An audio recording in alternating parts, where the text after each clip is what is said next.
electricity, a huge thing, right? So take a step back in your life, and if you think about what you're doing throughout the day, right? You flip a light switch, say, hey, pretty neat. Oh, I got lights, dude. Some people don't have that.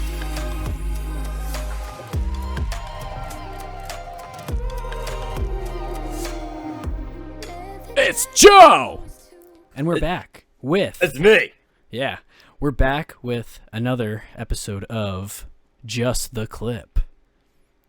Heyo. We love the name so far. All right, so, Joe, you missed last episode. That I did. Because you have an awesome work schedule now. A fantastic work schedule. Work, about 12, 13 hours, whatever it may be deemed, and then, sleep. Fuck yeah. All right. So, last episode, we talked about the irony notwithstanding of this as the episode went like absolute shit. How to be more positive and how we kind of do that in our daily lives and, kind of what we rely on. So what do you do? We talked about a bunch of stuff. We got into reaching out to other people. We got into trying to eliminate negative things from your life. We talked about having a better mindset in general and just trying to look at the positives of a negative situation, things like that. So what do you do? Right. So I assume everyone was probably maybe talking about looking at the bright side of life, grass is always greener, silver lining, yada, yada, yada, right? Yeah, pretty much. Yeah. Okay. So, let's start. Where do we want to start here? Let's start with, actually, this is where I want to start because this was something that got brought up toward the end of the episode, and we even mentioned you and said, I want to know what Joe thinks about this. We talked about how, I know Chris has done it recently, I've done it over the last few months, eliminating a lot of my time on social media, and Chris as well, and Jared as well, because of all the negativity that's been spread around recently over social media. And I personally think that since I've done that, I have had a more positive outlook because I'm not just surrounded by that kind of negative energy all the time. And the one thing we talked about in that regard was, you don't realize it at the time because it's not directly negatively affecting you. But when you're reading just negative post after negative post after negative comment, negative video, that has an effect on you that you don't even realize until looking back on the situation. And we know that, or at least we think that you don't really use your social media all too much. Are we correct in that assumption? Actually, I'm on Instagram a lot, I think. I think that's really my main thing. Instagram and Snapchat, I'm on a decent amount, but nothing else. I think Twitter and Facebook, I'm not on really, aside from the lessons learned. Twitter, shout out. Heyo. But no, I am on Instagram a decent amount, and what you guys said is absolutely true. I agree with you guys. The social media it's poisonous. Yeah, really. I mean, it's not even just social media in general, or overall, but actual news outlets and everything like that. Anything media news, because they all make money off of eye-grabbing stories, which guess what draws attention, mostly is negative stories. Yeah, exactly. Great example, my dad, Uncle Fred. Uncle Fred. He there was a time where he was just pissed off a lot, and he actually caught out watching the news, and sure enough, he turned into a happier dude. So yeah, when you surround yourself with negativity all the time, that's what you're watching, that's what you're seeing day in, day out. It's not even just a recent thing, it's just all the time. It's been like that. Yeah. It's just, it kind of poisons your mind. Yeah, without a doubt. Pause for a second. Joe. Okay. Try and talk a little closer to the mic. Okay. Yeah, that's a lot better. You're getting kind of crackly there. Got it. Cool. All right. We'll cut that. Talon, cut that. Thanks, Talon. So, I think that's a huge thing that I think a lot of people can take away from this, and I hope a lot of people take away from this. I think a lot of the negativity in their life is because they are so plugged in. And I don't think that's necessarily a bad thing, but like too much of a good thing can be a bad thing. And I think, Right. why people, I don't think, I always put it this way. I don't think there's any more bad news in the world now than there ever was before. I just think it's more accessible now than it's been before. Yeah. 100%. So, and you know what else kind of like makes you mad? I'm sorry. You know what really grinds your gears? What really grinds your gears? Yeah. Is video games. I think a lot of people would agree with me on that. Interesting take. Okay. Yeah. Video games, I notice actually they piss me off a lot. And when I play a lot of games, especially Call of Duty, everything like that, like you get so annoyed all the time. I think everyone gets on and gets annoyed, right? Yeah. So yeah, at some point. Yeah, exactly. Ask your brother about that. He loves Call of Duty. Yeah. Well, he gets on and rages just like the rest of us. But, again, what you said, too much of a good thing can be bad. And when you're playing games that much, even if you're trying to get away from a shitty day, you might just get more upset when you get online. Yeah. All right. So we talked a lot about kind of things that can be negative and like things that maybe we should eliminate. Let's talk about what do you do to stay positive in bad situations. So let me just give you an example. One thing that came up a lot throughout the episode was not letting one person ruin your day. Like you have one person who's an asshole for whatever reason, whether it's at your job, you run into an asshole at the store or on the road or whatever it may be, not letting that person ruin your day. So how do you kind of cope with those things and not let that one bad situation or not let that one shitty person ruin your day? That is a good example because that'll get to you a lot. When someone lives in your head rent free, not a good thing. But you gotta stay grateful. I think a lot of people kind of grow up now being entitled, and it's a shitty way to live. You have to work for what you gotta earn what you want, right? And you have to be grateful with what you have in life.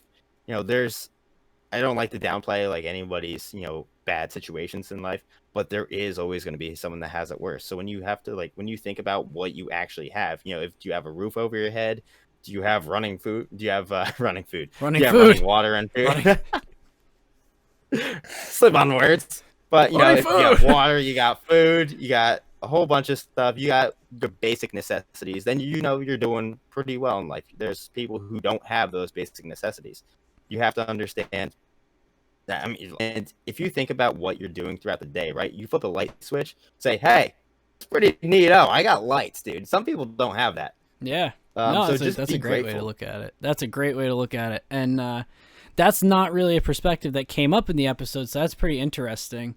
But yeah, I agree with that 100%. Is, somebody always does have it worse than you, especially when you look at the lives that we live. Like we all have pretty, I guess, blessed lives where, we have all these things, we have the amenities, and a lot of our, biggest problems are tiny problems to other people. So that's definitely another great way to kind of look at it.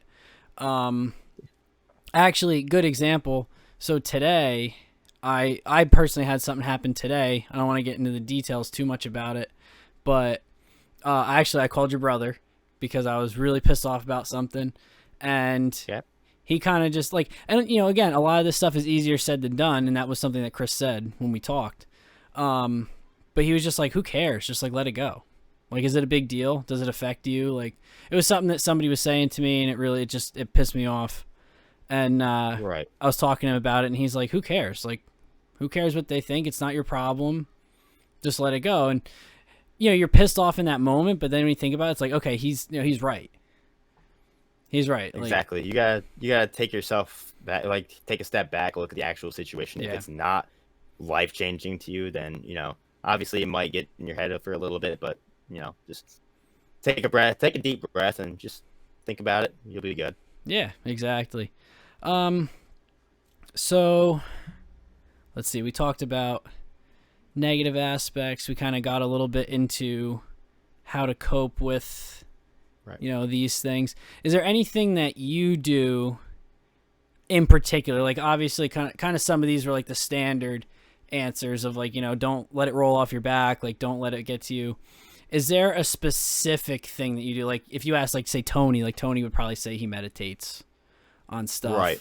Like, I know for me, going to the gym is a big part of it. But I'll give you an example. Like, one thing that I'll do if it's in the moment and I'm like annoyed, I can feel myself getting like worked up over it. I'll just kind of sit back and just like couple deep breaths. Couple deep breaths can do a lot.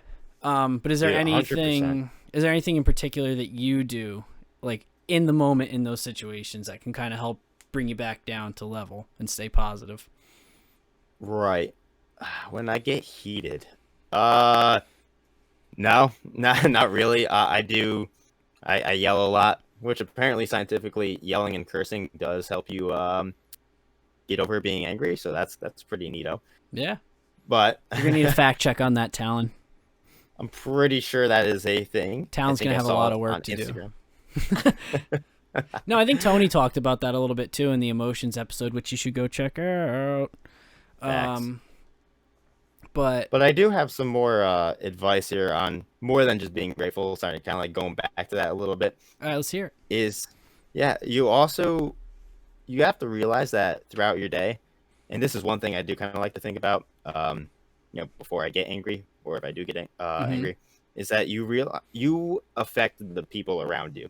Yeah. So if you're a positive person, you're going to affect other people positively, right? Exactly. If you're smiling, even if you're having a bad day, you smile, someone asks, how's it going? You say good, and to have a conversation, anything like that, then you might end up making their day better as well. If you just carry a smile on your face, if you're a happy person, and you just try to make the best of every day, everybody around you is going to feel the same way. And that actually naturally, brings people in together. That's kind of like, that's how you make friends. People will enjoy being around you. Yep. So it sounds like to me, just from a lot of what you've said so far, you take a more preemptive approach. It kind of seems like it's like having a mindset set before you go out for the day. Like, I'm going to be positive. I'm going to do this. I'm going to do that. I'm not going to let things bother me. So that way, when those situations do come up, you're already kind of stepped back to begin with. So it's like, more like a preemptive strike. Right. Because I think the positivity kind of like comes with inside. It's all a mental game.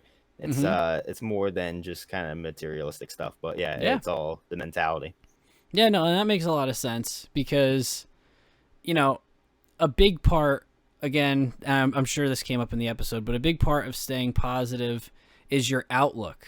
Like, if your outlook if you think that if you're convinced that something bad is going to happen, something will happen. It's going to happen 100%. Whether no matter what that is, even if you don't know specifically what bad thing is going to happen, if your mindset is that something bad is going to happen, either A, something bad is going to happen, or B, you're going to turn something that's not a big deal into a big deal because you have that negative mindset. So absolutely, I would say mindset is definitely a huge part of staying positive, and being kind of, like you said, preemptively positive. So that way when you get into that negative situation, it's kind of like, not a big deal. Right. I 100% agree with that. The preemptive, the mentality, that's what it takes. Yeah, it's huge. And that's not easy for a lot of people, and that's a big transition. Jared brought up a good point during the episode where he said, it's not even about rewiring your brain. It's that he feels that people who are negative, like, maybe haven't wired their brain yet. Like, they need to wire their brain a certain way to be positive. He can correct me on that if I screwed that up. But I think that's pretty much the gist of what he was trying to get at was, you have to, only you can do it. You have to wire your brain to think better about situations. And I think a lot of what we talked about in the episode, and definitely a lot about what you talked about so far today, will help do that with being preemptively kind of positive and trying to stay away from the bad situations, trying to get rid of a lot of the negativities. I think, to me, that is the biggest thing. It's like the less negativities you can surround yourself with, the more positive you're going to be automatically. Exactly. So when you get yourself around the positive people, you're going to be a more positive person. It all makes sense. I tend to avoid people who like drama. Yeah. I can't stand drama. Like I feel like some people thrive on it. And I feel like that's so toxic because it just creates so much negativity, just in general, just general negativity. That one that irks me. That one gets me going. It really grinds your gears. Yeah, it really grinds my gears. I don't get how people like thrive on like drama. I want as little drama as possible in my life. If everything went perfectly every day, I would be happy. Some people, like if their day goes perfect, it sucks. They have a terrible day because their day went great, and there was no drama, and or something didn't go wrong in someone else's life. Exactly. That's what you would call a pessimist. Yeah, I don't even know if it's that though. Think about it. Like think about the people who just like they thrive on drama. Think about the people who like every time something dramatic happens, it's like, oh my god, did you hear what happened between Johnny and Billy? And it's like, I don't give a shit what happened between and Johnny then they gotta Billy. tell like 40 other people, and then those 40 people tell their friends, and that's how you start a lot of bullshit. Yeah. And again, I think that's a very negative thing, and I hope that's something that people can take away from this. I hope people can take a lot of things away from this. And just to kind of sum everything up here, I think the things we should really take away in general are trying to have a better outlook, and whatever you have to do. I can't tell you what to do to have a better outlook. You have to figure that out for yourself. I have a good outlook. I feel like a big part of what made my outlook better was getting rid of a lot of the negativity. That might not be the solution for you. That's what worked for me. That's great. Leading into that, I think getting rid of a lot of negativity will absolutely help being positive. Yep. And going back to another previous episode, surrounding yourself with the right people, and that's something that you've brought up a few times throughout this episode here, Joe. I think having the right people around, the people who are going to make you happy, the people who are going to lift you up and push you forward, those are the people you need, not the people who are going to drag you down. Correct. Hell yeah, brother. Hell yeah, brother.